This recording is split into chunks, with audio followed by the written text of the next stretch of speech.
So আমরা অনেক কিছুই শিখলাম। এখন এই জিনিসগুলা একটা প্রজেক্টে যদি ইমপ্লিমেন্ট করতে, করতে একটু প্র্যাকটিস করে নিই তাহলে আমার মনে হয় ভালো হয়। সো এইজন্য এই ভিডিওটাতে আমরা একটা প্রজেক্ট করব। বাট প্রজেক্টটা শুরু করার আগে এটার একটা টেমপ্লেটও আমি আপনাদের দিয়ে দিব। সো সেই টেমপ্লেটটা নেয়ার জন্য যেটা করতে হবে github.bprodev এখানে যাবেন। Then getting started with front end এ যদি যান অ্যান্ড ডম ম্যানিপুলেশন এটাতে যদি চেক আউট করেন দেখতে পারবেন ইভেন্ট হ্যান্ডলার যেটা আগে ছিল এরপরেই প্রজেক্ট নামের একটা নতুন ফোল্ডার আসছে। এটার ভেতরে আমি টেমপ্লেটের মধ্যে টেমপ্লেটটা দিয়ে দিয়েছি। ইভেন কমপ্লিটেড প্রজেক্টটাও থাকবে এখানে। বাট আমি রিকোয়েস্ট করব সেটা না দেখার জন্য নিজেরা ট্রাই করেন। সো আমরা যদি again getting started with front and এইটা যদি কপি করি, দেন আমার টার্মিনালটা যদি ওপেন করি অ্যান্ড লিখি git ক্লোন ইউআরএলটা। সো ক্লোন হয়ে গেছে অ্যান্ড এটার ভেতরে ঢুকে দেন আমি বাকি গিট কমান্ডগুলো দিতে পারবো। CD getting started with front and and এখন আমি আছি মেইন ব্রাঞ্চে। আমার যেতে হবে 16 ডম ম্যানিপুলেশন যেটা যে ব্রাঞ্চটা ক্রিয়েট করেছি সেটাতে।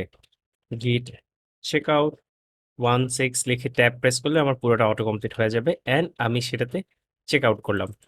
এখন যদি যাই এইখানে আমি প্রজেক্টটাতে পাবো, প্রজেক্টের মধ্যে টেমপ্লেটসে পাবো আমি অ্যান্ড এইগুলা আমি যদি কপি করি অ্যান্ড এইখানে একটা ফোল্ডার বানাই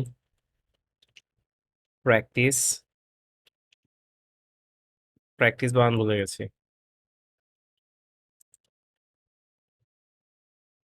অ্যান্ড এইখানে সেভ করি। দেন এই প্রজেক্টগুলো নিয়ে আমরা কাজ শুরু করব। সো আমরা সাবলাইমে অ্যান্ড সেটা যাওয়ার আগে আসলে আমার টেমপ্লেটগুলো একটু দেখাই আপনাদের।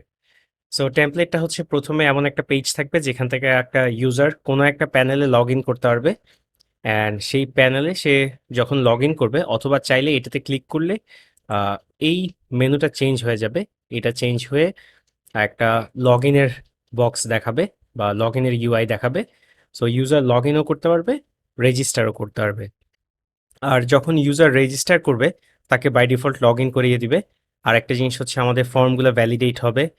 দেন হচ্ছে যদি কোনো ফর্মের কোথাও যদি কোনো এরর থাকে সেই এররটা সেটা এইখানে দেখাবে অ্যান্ড দেন লগ ইনেও সেম কেস। আমার যদি ইউজারের ক্রেডেনশিয়াল দেওয়া ভুল হয় সেটাও আমি এররটা দেখাবো এই জায়গায়।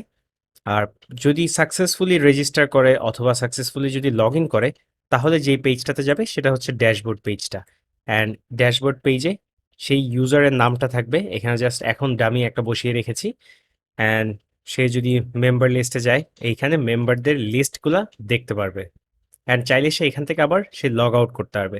আরেকটা জিনিস আমরা যেটা করব সেটা হচ্ছে যখন কোনো একটা ইউজার লগড ইন থাকবে সে অবস্থায় সে এই যে লগ ইন পেজ এইটা এটাতে আসতে পারবে না।